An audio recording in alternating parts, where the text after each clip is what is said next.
It's Jeff Bezos, so you know it's about to be real good. How he got rich. I was working at a financial firm in New York City with a bunch of very smart people, and I had a brilliant boss I much admired.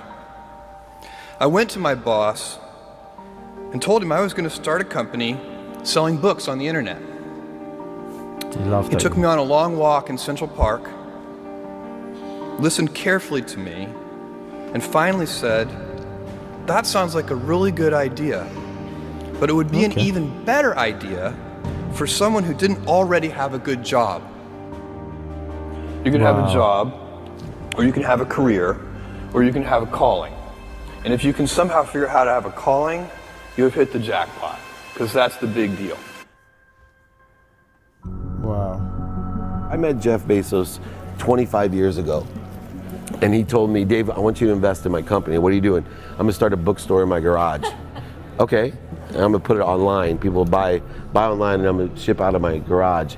But if you invest in me, Dave, someday I'm gonna be the richest man in the world. I'll do over $100 billion. Wow. First of all, there was no such thing as $100 billion 25 years ago. Statistically, there's no such thing. Countries didn't have 100. Our national debt wasn't $100 billion. And this dude's telling me at 26 years old that he's gonna be the richest man in the world because he has a garage and the internet? Who's that laughing? That was his truth. No, but he did not know it, and neither did I. But the difference between him and I is I was laughing, scoffing, and jesting at him, and he was already applauding himself, going, at the right way, at the perfect time, I'm gonna make as much as I can as quickly. And I'm sitting there going, there's no way this is gonna be a big business. Do something you're very passionate about, and don't try to chase what is kind of the hot passion of the day. Seen in that light, it really was a difficult choice, but ultimately, I decided I had to give it a shot. I didn't think I'd regret trying and failing, and I suspected I would always be haunted by a decision to not try at all. After much consideration, I took the less safe path to follow my passion, and I'm proud of that choice. As a young boy, I had been a garage inventor. I'd invented an automatic gate closer out of cement-filled tires, a solar cooker that didn't work very well out of an umbrella and aluminum foil, baking pan alarms to entrap my siblings. I'd always wanted to be an inventor, and she wanted me to follow my passion. There's a military phrase that I especially love, and it says, "Slow is smooth and smooth is fast." And I have seen that in every endeavor I've ever been in. That's the kind of thing that really allows you to make progress. You know, you get certain gifts in life and you want to take advantage of those, but I guess my advice on adversity and success would be to be proud not of your gifts, but of your hard work and your choices. So, you may be, the kinds of gifts you get in life, you might be really good at math. It might be really easy for you. That's a kind of gift. But practicing that math and taking it to the next step, that could be very challenging and hard and take a lot of sweat. That's a choice. You can't really be proud of your gifts because they were given to you. You can be grateful for them and thankful for them. But your choices, you choose to work hard. You choose to do hard things. Those are choices that you can be proud of. That's powerful, because you could be better at football than Ronaldo, but you'll never know because you never took the time to go on the pitch and practice your football gift, but he did, therefore he's better than you. So you're going to have to practice your gift so that then you could be able to figure out if you're actually better or the top 1% than, compared to everybody else.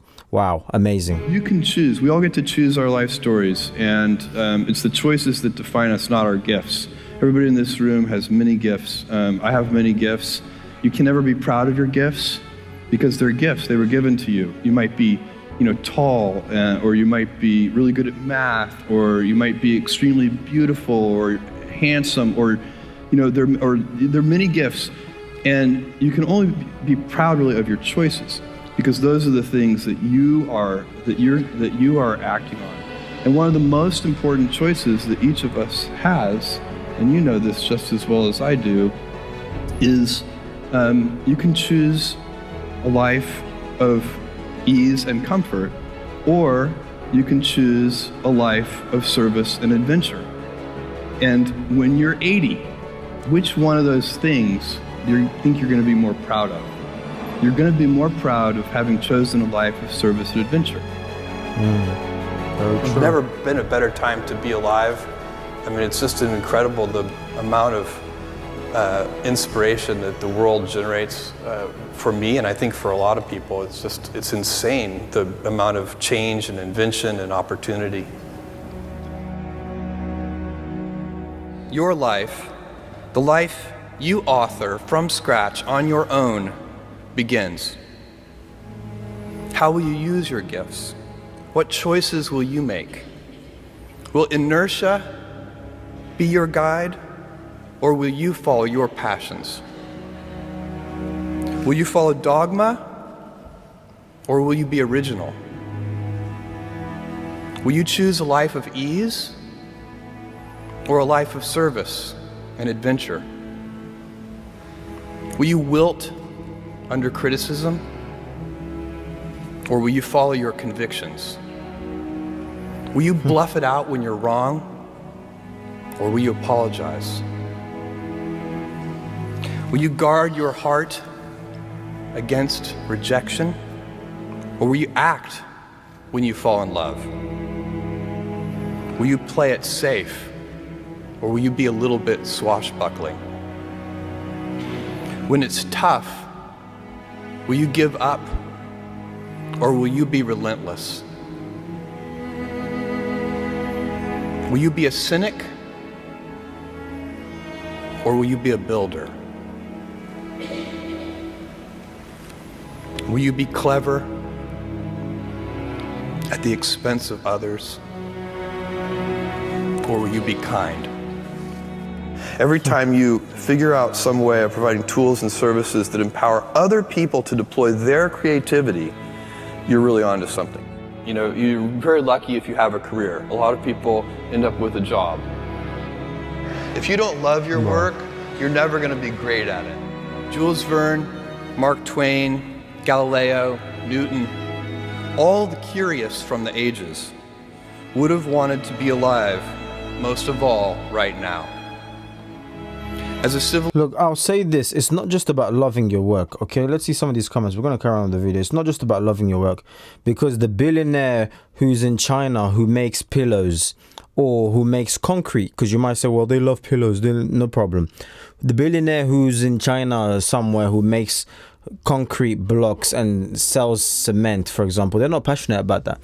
What I'm challenging you, my friend, is to go where there's no path and leave a trail. Meaning, you might be doing something, you're like, well, I'm not too fussed about it, but you are a man. So wake up and start doing something for yourself. Start creating a path. Start creating a legacy. The Bible says a good man leaves for an inheritance for his children's children. What are you going to leave for your children's children? Are your children can't eat legacy?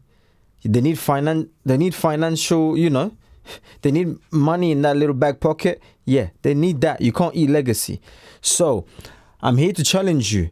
Get up today and do something with yourself. Let me know in the comment section down below if you enjoyed this video. If you want me to check out another video next, like, subscribe, do all of that, and I'll see you in the next one. Links